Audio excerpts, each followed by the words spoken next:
Hello students, मैं मासू Pandey class 11th mathematics के इस वीडियो में आपका स्वागत करता हूं। आज हम देखेंगे इस वीडियो में कि डी मॉर्गन लॉ क्या होता है और उस पर बेस्ड क्वेश्चंस को कैसे सॉल्व किया जाता है।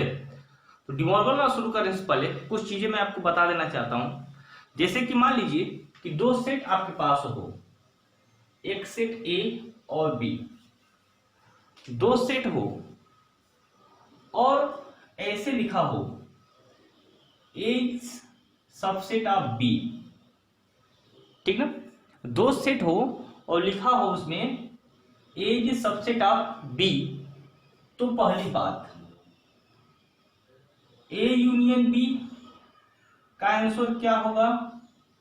दूसरी बात ए इंटरसेक्शन बी का आंसर क्या होगा। हमने क्या कहा कि दो सेट आपको दिया हो ए एंड बी और ए इंटरसेक्शन बी हो, sorry A is subset of B हो। इसका मतलब समझ रहे होंगे आप लोग, सबसेट का मतलब क्या होता है। तो ए यूनियन बी का आंसर क्या होगा और ए इंटरसेक्शन बी का आंसर क्या होगा। तो ध्यान दीजिए, ए सबसेट बी है तो ए यूनियन बी का आंसर क्या होगा। तो इसका आंसर होगा आपका बी, और ए इंटरसेक्शन बी, इसका आंसर क्या होगा। इसका आंसर होगा ए। शायद ये बात आपको अभी नहीं समझ में आई होगी, आ गई होगी तो ठीक, नहीं आई होगी तो इस चीज को हम एग्जाम्पल के द्वारा समझते हैं। देखिए हम क्यों बता रहे हैं, क्योंकि आगे बड़े बड़े क्वेश्चन में इसका यूज होगा। छोटी छोटी चीजें आपको जानना जरूरी है। तो हमने दो सेट लिया, ए में लिखा 1 2 3, ठीक है। और हमने एक सेट लिया बी में लिखा 1 2 3 4 5, क्लियर। तो इस कंडीशन में आप देखिए कि ए सबसेट बी का है, जो ए है वो सबसेट है किसका, बी का। मतलब कि ए के जितने भी एलिमेंट हैं वो बी में हैं। तो इस कंडीशन में लिख सकते हैं A is subset of B, clear. अब बात है कि पहला ए यूनियन बी, बताइए ए यूनियन बी का आंसर क्या आएगा। इसमें क्या आएगा, बी, जो कि यहां पे लिखा हुआ है, क्लियर। यहां पर देखिए सेकंड ए इंटरसेक्शन बी, मतलब छोटा वाला सेट कौन सा है, ए, तो आंसर क्या आएगा ए, जो कि यहां पे लिखा हुआ है। तो ये पॉइंट आपको समझना है, ये हमने एग्जाम्पल के थ्रू इसको बताया, ठीक है। कि कहीं भी यदि ए इंटरसेक्शन बी लिखा हुआ है, सॉरी ए सबसेट बी लिखा हुआ है, तो ए यूनियन बी में क्या हो जाएगा बी, और ए इंटरसेक्शन बी में क्या हो जाएगा ए। ये पॉइंट आपको एग्जाम्पल के थ्रू समझ में आया होगा। अब आइए हम लोग डी मॉर्गन लॉ को देखते हैं, ये चीजें समझ में आ गई होंगी। डी मॉर्गन लॉ देखेंगे तो डी मॉर्गन लॉ के अनुसार हम दो चीज लिखते हैं। डी मॉर्गन लॉ के अनुसार दो चीज, डी मॉर्गन लॉ में पहला लॉ क्या है कि ए यूनियन बी का कंप्लीमेंट किया जाए तो यह इक्वल होगा complement of A intersection complement of B के। पहला नियम का यही है। पहला नियम क्या है कि यदि ए यूनियन बी का कंप्लीमेंट किया जाए तो ए का कंप्लीमेंट इंटरसेक्शन बी का कंप्लीमेंट होगा। दूसरा लॉ क्या है, दूसरा लॉ है कि यदि ए इंटरसेक्शन बी किया जाए तो यह intersection sorry complement of A union complement of B के इक्वल होगा। यह दो लॉ है किसके? डी मॉर्गन के। क्लियर? इतनी बात समझ में आई? अब आइए इस डी मॉर्गन लॉ पे हम आपको कुछ न्यूमेरिकल देते हैं जिसको आप लोग खुद से सॉल्व करने की कोशिश करेंगे। ओके?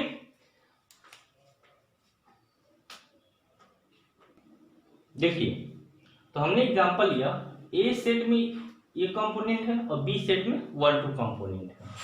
इसको हम डी मॉर्गन लॉ पर रख करके सॉल्व करेंगे। मैं पहले पे करता हूं, आप लोग अपने से सेकंड वाले पे सॉल्व कर लीजिएगा।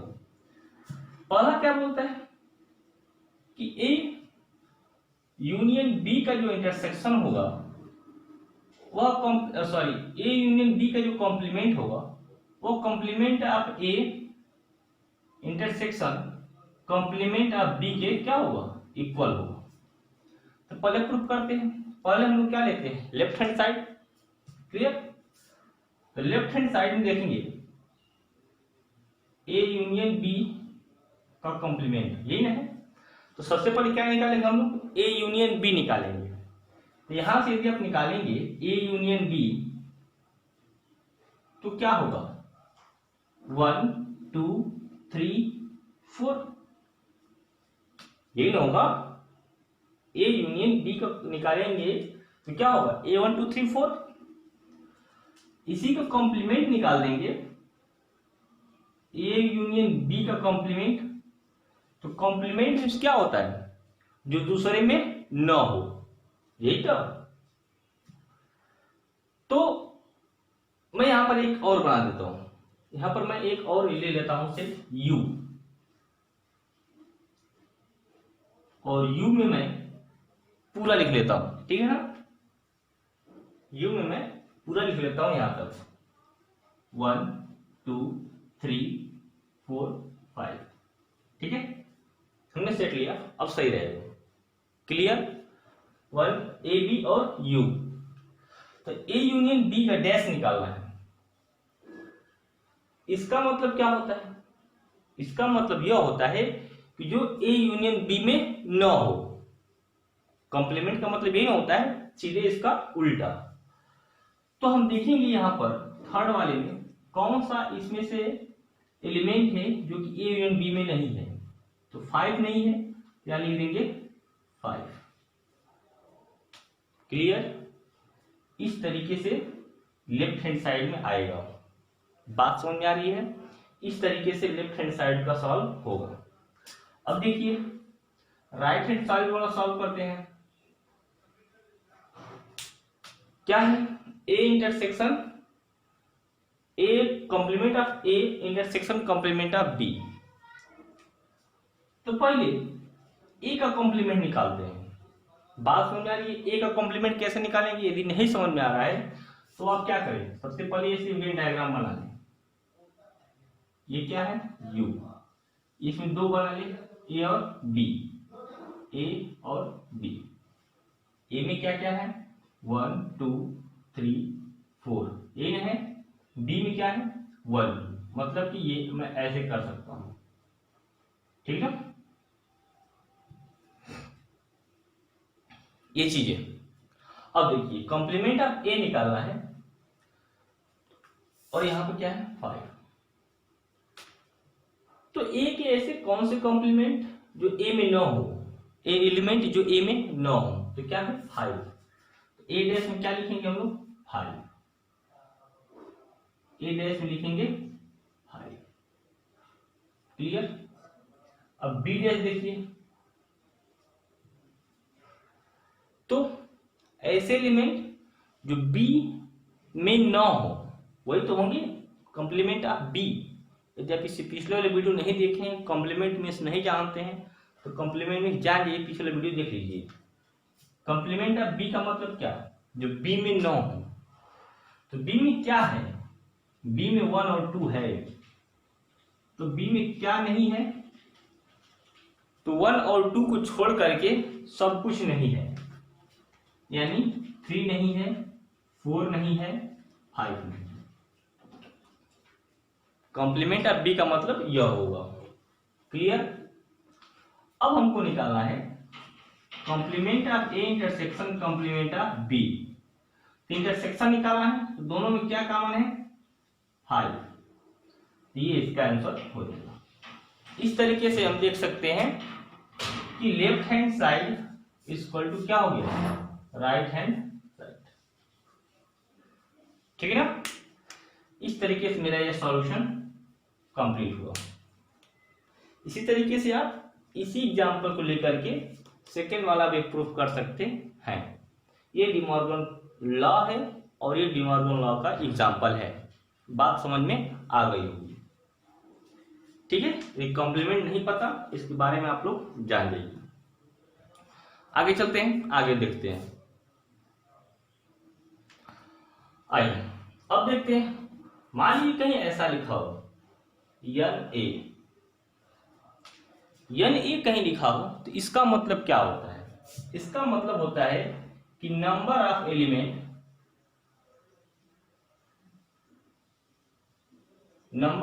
एलिमेंट किसमें? इन सेट ए में कितने नंबर ऑफ एलिमेंट हैं? जैसे कि यदि set A is equal to ऐसे लिख जाए A B C D, तो कितने एलिमेंट हैं? यदि NA फाइंड करना हो हम कहेंगे 1 2 3 4। इसका मतलब समझ में आया? यदि कहीं ऐसे लिखा हो NA यूनियन B, इसका मतलब दो सेट का यूनियन निकालेंगे और रिजल्ट में देखेंगे कि कितने एलिमेंट है, उतना हम यहाँ पे लिख देंगे। बात समझ में आई? n सेट A का मतलब क्या होगा? चीजें समझ में आ गई होंगी कि इसका मतलब क्या होता है। अब देखिए कुछ इंपॉर्टेंट पॉइंट्स हैं जिसको बारे में जानना हमको जरूरी है। ठीक है, बात समझ में आ गई? यदि ऐसे लिखा हो NA यूनियन B या फिर NA इंटरसेक्शन B, इसका मतलब क्या होता है?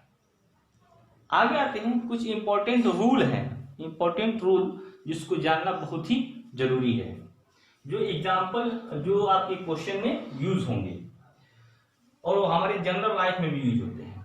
पहला क्या है कि पहला है NA यूनियन B, मतलब कि दो सेट के यूनियन में कितने एलिमेंट हैं यदि हमको फाइंड करना है तो क्या करेंगे? फार्मूला होता है NA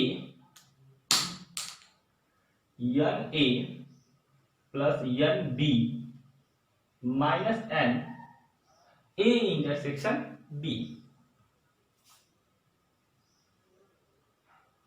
पहला फार्मूला। बात समझ में आया? दो सेट हैं, उन दो सेट में फाइंड करना हमको कि कितने एलिमेंट हैं, तो हम उसका यूनियन करके ऐसे फाइंड कर सकते हैं। हम इस पर अभी आपको एग्जांपल बताएंगे जो आसानी से समझ में आ जाएंगे। ठीक है, आइए दूसरा रूल देखते हैं। ये तो दो सेट के लिए हो गया, दो सेट की यूनियन के लिए। यदि तीन सेट का यूनियन हो तब क्या करेंगे? जैसे A union B union C, ऐसा हो तब क्या करेंगे? तो इसके लिए फार्मूला क्या है देख लीजिए। इसके लिए फार्मूला है NA NB NC। यहां तक क्लियर है? इसके बाद है minus NA intersection B minus NA intersection C minus NA intersection B intersection C। ठीक है, इसके बाद लास्ट में है प्लस, यही लिख देता हूं, plus NA intersection B intersection C। ये दो फार्मूले हैं जो आपको याद करने हैं। बात समझ में आई? इन दोनों फार्मूले पर न्यूमेरिकल हैं जो आपके बुक में भी होंगे और हमारे जनरल लाइफ में भी ये चीजें यूज होती हैं। कैसे यूज होती हैं, आइए हम लोग एग्जाम्पल के तौर पे पहले वाले को समझते हैं। जैसे कि देखिए हमने एग्जाम्पल लिखा, क्वेश्चन दिया है कि N A union B equal to 10, N A equal to 5, N B equal to 7 and A intersection B का आपको वैल्यू फाइंड करना है। कुछ नहीं, इसको आप इस फार्मूले में रख दीजिए, निकल जाएगा। फार्मूला क्या है, A union B, A union N A union B का मान क्या है 10, लिखेंगे 10 equal to 10 equal to N A की वैल्यू क्या है 5, एन बी की वैल्यू क्या है 7 और minus N A union A intersection B की वैल्यू आपको फाइंड करनी है। अब देखिए ये 10 को उधर लेके जाते हैं, इसको इधर लेके आते हैं, ये हो जाएगा प्लस और ये हो जाएगा 12 माइनस 10 यानी कि 2, ये आपका आंसर हो जाएगा, ये हो जाएगा आंसर। ये तो डायरेक्ट क्वेश्चन, लेकिन इनडायरेक्ट क्वेश्चन पूछा हो, ये तो डायरेक्ट क्वेश्चन हो गया, लेकिन इनडायरेक्ट क्वेश्चन पूछा हो तो उसको कैसे सॉल्व करेंगे, कहानी के तौर पे क्वेश्चन दिया हो तो वर्ड प्रॉब्लम के तौर पे। आइए वर्ड प्रॉब्लम वाले क्वेश्चन को देखते हैं, मे बी ये चीज समझ में आई होगी। इसमें से किसी एक वैल्यू को फाइंड करने के लिए दे सकता है, आप आराम से फार्मूला पता है, वैल्यू पुट करके निकाल सकते हैं। क्लियर चीजें हैं। आइए दूसरा एग्जाम्पल देखते हैं। वर्ड प्रॉब्लम जैसे क्वेश्चंस को हम लोग सॉल्व करने की कोशिश करते हैं। तो क्वेश्चन क्या है, ध्यान से सुनिए। एक एग्जाम हुआ, उस एग्जाम में 2 टेस्ट लिए गए, मैथ के और इंग्लिश के, ठीक है। तो फर्स्ट प्लेस पे आने वाले स्टूडेंट्स का नंबर मैथ में 50 है, मतलब 50 स्टूडेंट, 50 स्टूडेंट ऐसे हैं जो मैथ में फर्स्ट प्लेस पे आए हैं, ओके। इंग्लिश में नहीं पता, इंग्लिश में नहीं पता, लेकिन दोनों मिला करके 10 बच्चे ऐसे हैं जो फर्स्ट प्लेस पे आए हैं, मतलब ये 10 बच्चे मैथ में भी फर्स्ट प्लेस और इंग्लिश दोनों मिला दिया जाए तो फर्स्ट प्लेस पे हैं। तो आपको फाइंड करना है कि कितने बच्चे ऐसे हैं जो इंग्लिश में फर्स्ट प्लेस पे आए हैं। क्वेश्चन समझ में आ गया होगा। इसको कैसे लिखेंगे अपनी भाषा में देखिए। मैथ में कितने बच्चे आए हैं, 50 बच्चे आए हैं फर्स्ट प्लेस पे, तो हम लिख सकते हैं यन यम 50 बच्चे। इंग्लिश में कितने आए हैं फर्स्ट प्लेस पे, नहीं पता हमको, लेकिन दोनों मिलाकर कितने आए हैं 10 बच्चे ऐसे हैं जो मैथ और इंग्लिश दोनों में आए हैं फर्स्ट प्लेस पे। तो दोनों में आए हैं मतलब कि क्या दिया है, इंटरसेक्शन 10, ठीक है, बात समझ आई। और इसके बाद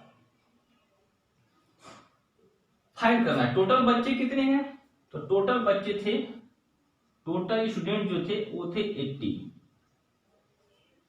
क्लियर, कितने स्टूडेंट थे टोटल 80। तो हम यहां पे क्या लिख सकते हैं, n M union E equal to 80।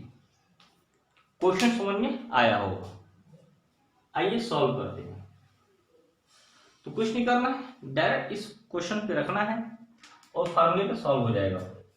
Yama union ई का मान कितना है 80 लगाते हो। क्वेश्चन आपकी कॉपी में हर समय फार्मूला लिखा होना चाहिए। एन एम कितना है 50, एन ई कितना है नहीं पता, इंटरसेक्शन कितना है 10, ठीक है। ये कितना हो जाएगा 80 माइनस 40 यानी एन ई, ये होगा, ये हो जाएगा 40 इक्वल टू एन ई, मतलब कि 40 बच्चे ऐसे हैं, 40 स्टूडेंट ऐसे हैं जो इंग्लिश में फर्स्ट प्लेस में आए हैं। हम इसको फॉर्मूले से फाइंड कर सकते हैं। तो बात समझ में आई होगी कैसे कैसे क्वेश्चंस होते हैं। और भी बहुत सारे क्वेश्चन हैं जिसको मैं लिख दे रहा हूं, आप लोग उसको सॉल्व करने की पूरी कोशिश कीजिएगा। ये क्वेश्चन है, इस क्वेश्चन को आप लोग सॉल्व कीजिएगा, प्रूव कीजिएगा, और जिस तरीके से क्वेश्चन हमने आज बताया है आप उस तरह के क्वेश्चंस को खुद सॉल्व करने की कोशिश कीजिएगा। आशा करता हूँ वो सारे क्वेश्चंस और सारे टॉपिक आपको समझ में आए होंगे। मिलेंगे फिर नेक्स्ट वीडियो में, तब तक के लिए बाय बाय, टेक केयर।